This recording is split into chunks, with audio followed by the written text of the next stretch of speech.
Olá gente, tudo bom? Que prazer imenso tê-lo aqui no nosso canal. E hoje quero conversar com vocês sobre o que devemos fazer diante das provas e provações. Mas antes, eu quero convidar você que está de passagem aqui pelo nosso canal para você se inscrever aqui no nosso trabalho.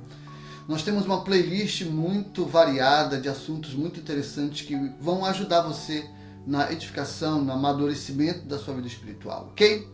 E também, se você gostar aqui da mensagem, no final, deixa aquele like, isso ajuda bastante na divulgação aqui do trabalho dentro da plataforma, ok? O que devemos fazer diante das provas e tribulações, segundo Tiago, capítulo 1 em diante?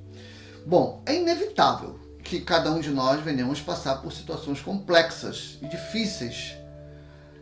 Nossa vida aqui nesse mundo não é fácil, estamos diante da realidade do pecado e existem muitas pessoas malignas. Além do fato de que Satanás, ele realmente trabalha para que nós percamos a nossa fé diante do nosso Deus. Mas quando as tribulações e provas acontecem, o que nós devemos fazer?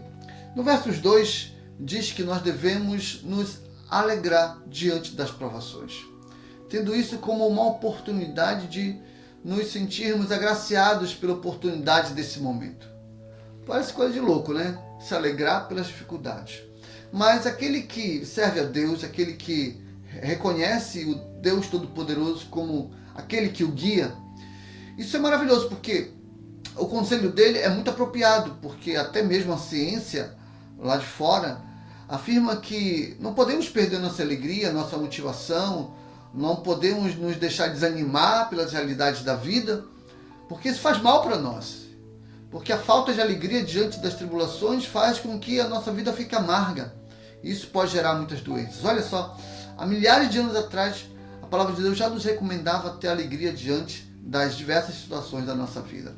Mas quando lemos o versos 4, nós somos recomendados a perseverar pacientemente nas provações. A paciência é importante. Tem muita gente que acha que o desespero, tem muita gente que acha que gritar, espernear vai solucionar o problema.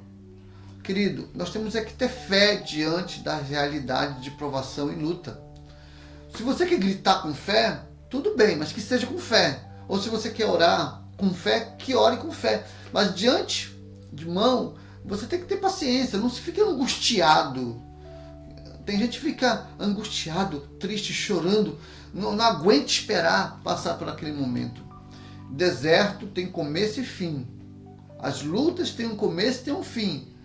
Você precisa estar consciente disso, principalmente você que serve a Deus. Você tem um Deus que vai lhe ajudar a superar todas as realidades da sua vida. Outra questão é que nós encontramos no verso 5, que devemos levar as nossas necessidades em oração diante de Deus.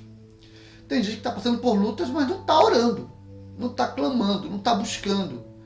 Eu sei que Deus conhece tudo que se passa no nosso coração, mas as lutas são oportunidades de você se humilhar diante de Deus, de se render diante de Deus. Tem muita gente que não se rende, tem muita gente que não está pelejando numa vida desgramada e não é humilde para buscar Deus. Às vezes Deus até permite as lutas para ver se quebrando seu coração, tão endurecido, tão triste, porque você não consegue orar. E a oração, ela é a prova de quebrantamento, ela é a prova de humildade. E muitas vezes é isso que está precisando na nossa vida. Mas o verso 6, ele nos ensina que devemos confiar nesta oração como criança. Crianças, elas confiam nos seus pais, elas acreditam nos seus pais. O meu filho, por exemplo, quando eu digo para ele assim, pula aqui no colo do papai, pode estar da altura que tiver, ele pula, porque ele confia em mim. E o momento de tribulação, o momento de situação complexa, é uma oportunidade de nós demonstrarmos que confiamos na ação de Deus, confiamos naquilo que Deus pode fazer por nós. E aprendemos uma outra coisa no versos 9, que nos ensina que devemos nos gloriar na humildade e na dignidade. Ser humilde. Às vezes as lutas e as guerras é para nos dar humildade no coração. Quanta gente arrogante, prepotente, quebrou a cara no momento da luta, no momento da guerra, no momento da situação difícil. Porque assim, a vida tem suas dificuldades, a vida tem seus problemas, e a gente precisa ser humilde para buscar a Deus diante das lutas e problemas da nossa vida. E uma coisa que nós aprendemos também no verso 22, que é muito interessante, é que diante das lutas e da provação, nós devemos praticar a palavra de Deus. Ler e praticar a palavra de Deus. Queridos, não tem nada melhor do que, no meio da dor, no meio da tristeza, no meio da situação complicada, meditar nas palavras poderosas do nosso Deus. A palavra de Deus nos guia, a palavra de Deus nos orienta, a palavra de Deus nos mostra caminhos para nós sermos abençoados. E por último, para o vídeo não ficar tão longo, no verso 27 nós aprendemos que diante das lutas e das guerras devemos aprender a servir a Deus de todo o coração, de maneira correta diante do nosso Deus. Tem gente que diante da luta vai atrás da cachaça, vai se meter na prostituição. Ah, minha vida está difícil, abandona o evangelho e vai se meter nas coisas erradas.